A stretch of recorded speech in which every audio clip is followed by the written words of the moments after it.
Dear students, आप सभी लोगों का स्वागत है आपके अपने यूट्यूब चैनल डीजे सर पर। आज का ये वीडियो क्लास 12 के बच्चों के लिए बहुत ही इंपॉर्टेंट होगा, क्योंकि इसमें हम लोग बात करने वाले हैं लेक्चर 2 पार्ट 2 का। इसमें कि जो आपका चैप्टर है ये राजा, किसान और नगर पर हम लोग बात करने वाले हैं। तो राजा, किसान और नगर यह जो चैप्टर है, इसमें मौर्य साम्राज्य जो है बहुत ही मोस्ट इंपॉर्टेंट टॉपिक है। तो आज हम लोग पूरा का पूरा डिस्कशन करने वाले हैं मौर्य साम्राज्य के बारे में। तो चलिए आइए वीडियो को स्टार्ट करते हैं और देखते हैं कि मौर्य साम्राज्य में क्या क्या घटनाएं हुई हैं।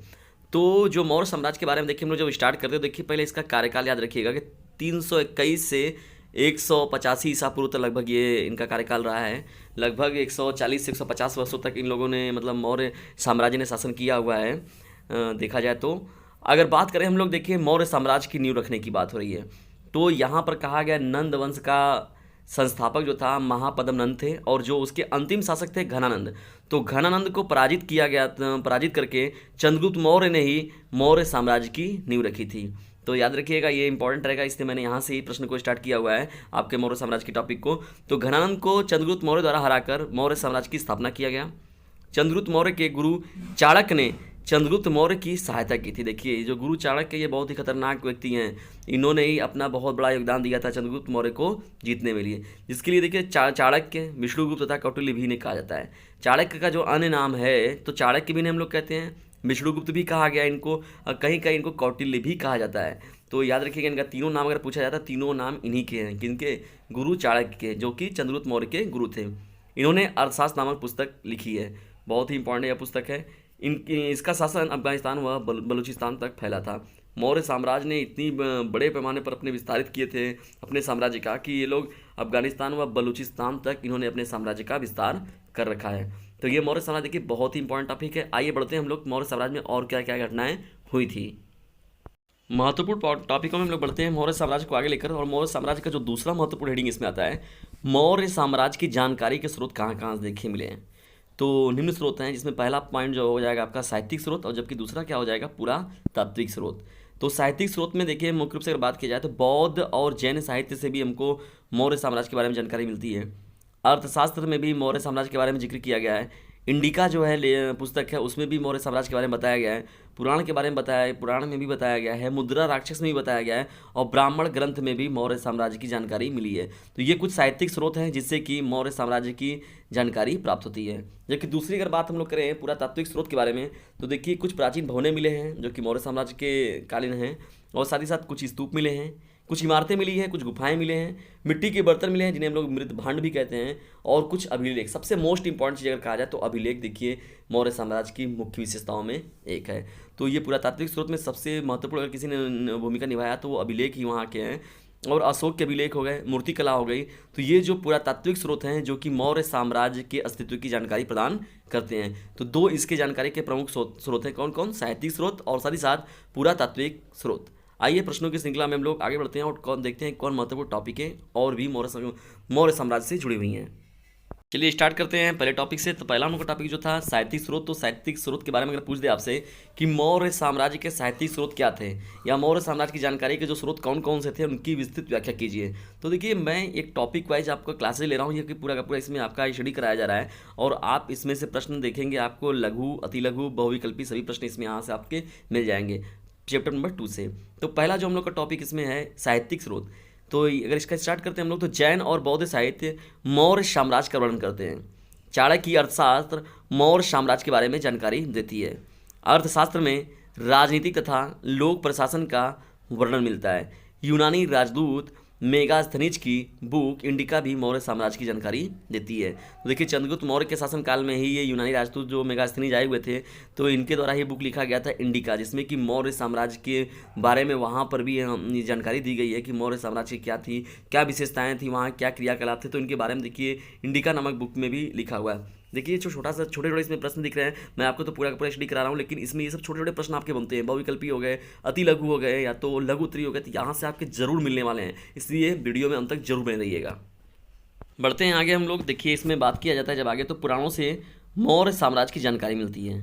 विशाख दत्त द्वारा रचित मुद्रा राक्षस में यह बताया गया है कि किस प्रकार से चाणक्य की नीति के द्वारा चंद्रगुप्त मौर्य ने नंद वंश को समाप्त करके मौर्य साम्राज्य स्थापित किया। तो तो देखिएगा मेसाकदत्त द्वारा जो रचित है मुद्रा राक्षस, देखिए एक छोटा सा प्रश्न है आपका, और उन्हीं के द्वारा जो मुद्रा राक्षस ली गई तो उसमें चाणक्य नीति के बारे में बात किया गया है कि किस प्रकार उन्होंने चंद्रगुप्त मौर्य का मदद किया, जिसकी वजह से उन्होंने नंद वंश को समाप्त करके वहाँ पर मौर्य साम्राज्य की नींव रखी। ब्राह्मण ग्रंथ तथा धर्मशास्त्रों से उस समय के समाज तथा उनके नियमों का वर्णन मिलता है।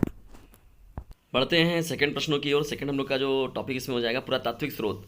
मौर्य काल के प्राचीन भवन तथा स्तूप से जानकारी प्राप्त होते हैं। मृतभांड व पत्थर पर लिखे अभिलेख तथा मूर्तिकला मौर्य काल की प्रमुख महत्वपूर्ण जानकारी देते हैं। तो देखिए महत्वपूर्ण मौर्य काल की महत्वपूर्ण जानकारियों में ये सभी जो जानकारियाँ हैं प्राप्त हुई हैं। आइए देखते हैं, हम लोग याद करते हैं, बहुत महत्वपूर्ण चीज़ है। चंद्रगुप्त मौर्य का जो शासन काल रहा है, देखिए 24 वर्ष तक इन्होंने शासन किया। उसके बाद जो इनका पुत्र था बिंदुसार, इन्होंने 28 वर्ष तक किया हुआ है। और देखिए अशोक, सम्राट अशोक की बात होती है जो, तो इन्होंने 37 वर्ष तक शासन किया था। तो इनका शासन वर्ष भी याद रखिएगा, इंपॉर्टेंट रहेगा आपके एग्जाम के दृष्टिकोण से। तो सम्राट अशोक भी देखिए बहुत ही महत्वपूर्ण रहे हैं चंद्रगुप्त मौर्य के लिए, मौर्य साम्राज्य के लिए। और चंद्रगुप्त मौर्य तो थे ही जो इनका नींव रखे हुए थे, और अशोक, सम्राट अशोक जो हैं वो भी बहुत ही महत्वपूर्ण राजा में एक है मौर्य साम्राज्य के लिए। महत्वपूर्ण टॉपिक में आगे बढ़ने से पहले यदि वीडियो आपको पसंद आ रहा है तो इसे लाइक करें, शेयर करें, और चैनल पर नहीं तो सब्सक्राइब करना बिल्कुल भी ना भूलें। और साथ ही साथ हमारे व्हाट्सएप ग्रुप को भी जरूर ज्वाइन कर लें। मेरा व्हाट्सएप ग्रुप नंबर है 950 690 285 7। एक बार फिर सुन लीजिए, मेरा व्हाट्सएप ग्रुप नंबर है 950 690 285 7। यदि आप इससे जुड़ जाते हैं तो आपकी तैयारी और भी बेहतर होगी, और सबसे बड़ी बात है कि ये फ्री ऑफ कॉस्ट है। आगे बढ़ते हैं और देखते हैं अगली हेडिंग को। तो देखिए अशोक का धम्म सबसे मोस्ट इंपॉर्टेंट टॉपिकों में एक है। मौर्य साम्राज्य का तो मैं तो कहता हूँ सबसे इंपॉर्टेंट टॉपिक कोई है तो अशोक का धम्म ही है। बड़ों का सम्मान करना, सत्य बोलना, अपनों से छोटों के साथ उचित व्यवहार करना, विद्वानों ब्राह्मणों के प्रति सहानुभूति की नीति रखना, अहिंसा का संदेश देना, सभी धर्मों का सम्मान करना, दासों और सेवकों के प्रति दयावान होना। अशोक के अनुसार धम्म के माध्यम से लोगों का जीवन इस संसार में तथा इसके बाद के संसार में अच्छा रहेगा। तो धम्म एक नीति बनाई गई थी कि इसमें क्या क्या चीज़ें की जाएंगी, क्या व्यवस्थाएं बनाई गई थी। देखिए मैंने पहले ऊपर ही बताया कि बड़ों का सम्मान करना, सत्य बोलना, ये पूरी पूरी की पूरी बातें लिखी गई हैं। ये सब अशोक के धम्म की बातें हैं, और इसके माध्यम से वो इस संसार में भी और संसार के बाद भी जीवन को अच्छा बनाने के लिए एक मार्गदर्शक के रूप में कार्य करने के लिए अशोक के धम्म का निर्माण किया गया था। धम्म के प्रचार के लिए धम्म महामात नाम के अधिकारी को नियुक्त किया गया था।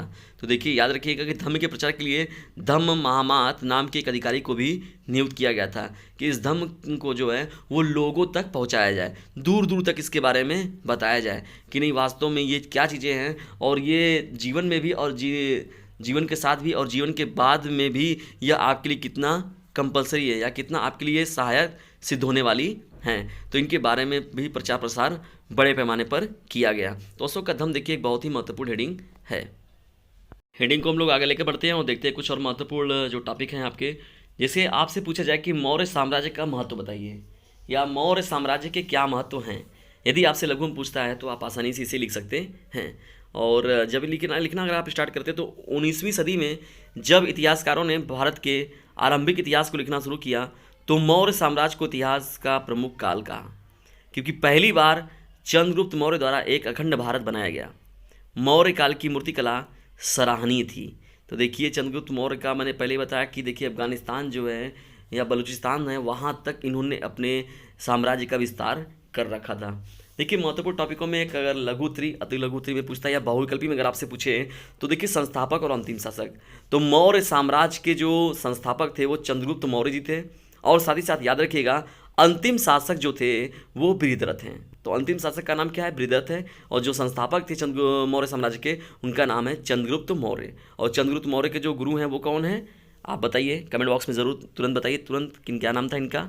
अभी देखिए मैंने इनका निर्णय की डिस्कशन किया हुआ इनके टॉपिक पर, बहुत ही महत्वपूर्ण के गुरु का नाम है, और बिना गुरु के ये कुछ नहीं कर पाते, इसलिए वो जो व्यक्ति हैं बहुत ही इंपॉर्टेंट व्यक्ति हैं, तो उनका नाम में कमेंट बॉक्स में ज़रूर बताएं। आइए हम लोग टॉपिक को आगे लेकर बढ़ते हैं। आगे बढ़ते हैं हम लोग देखते हैं तो इतिहासकारों ने अशोक को एक महान सम्राट माना है। तो बहुत ही ये महत्वपूर्ण चीज़ है कि इतिहासकारों ने अशोक को एक मौर्य साम्राज्य का एक महान सम्राट माना हुआ है। राष्ट्रवादी इतिहासकार के लिए एक प्रेरणा का स्रोत माना गया है। मौर्य साम्राज्य मात्र 150 वर्षों तक ही चल पाया था, लेकिन भारतीय इतिहास में इसे महत्वपूर्ण माना जाता है। ये बहुत ही इंपॉर्टेंट साम्राज्य रहा है मौर्य साम्राज्य। इनका जो शासन रहा है लगभग 150 वर्ष तक ही रहा है, लेकिन 150 वर्षों में इन्होंने भारत को बहुत कुछ दिया है। या बड़े पैमाने पर भारत को जोड़ने का कार्य किया है। और देखिए एक महत्वपूर्ण चीज़ इसमें है कि 16 महाजनपद की जानकारी जो दी गई है वो अंगुत्तर निकाय में दिया गया है, और यह एक बहुत बौद्ध ग्रंथ है। तो बौद्ध ग्रंथ के अंगुत्तर निकाय में ही 16 महाजनपद की जानकारी प्रदान की गई है। तो यदि इतनी चीज़ें आप तैयार कर लेते हैं मौर्य साम्राज्य के बारे में, तो मुझे लगता है कि आपका पूरा तैयारी हो जाएगा। और साथ ही साथ जो आपके लघु प्रश्न होंगे, अति लघु होंगे, बहुविकल्पी होंगे, और साथ ही साथ विस्तृत प्रश्न जो होंगे वो सभी कवर हो जाएंगे। मौर्य साम्राज्य में आपका इतना अगर है तो वो आपके लिए बहुत ही पर्याप्त रहेगा। और जो भी सिविक्स की वीडियो अगर आपने नहीं देखा तो उसे जरूर देखें। सिविक्स का देखिए बहुत ही महत्वपूर्ण मैंने प्रश्नों की श्रृंखला को बना के सब्जेक्ट वाइज जो प्लेलिस्ट बना रखा है वहाँ जाकर जरूर देखें। और साथ ही साथ यदि वीडियो आपको पसंद आता है तो इसे लाइक करें, शेयर करें, और चैनल पर नहीं तो सब्सक्राइब करना बिल्कुल भी ना भूलें। और सबसे इंपॉर्टेंट चीज़, जैसा कि मैंने पहले भी आपको बताया कि आप मेरे व्हाट्सएप ग्रुप से भी जुड़ सकते हैं। मेरा व्हाट्सएप ग्रुप नंबर है 950 690 285। एक बार फिर सुन लीजिए, मेरा व्हाट्सएप ग्रुप नंबर है 950 690 285। यदि आप इसे जुड़ते हैं तो आपकी तैयारी और बेहतर होगी।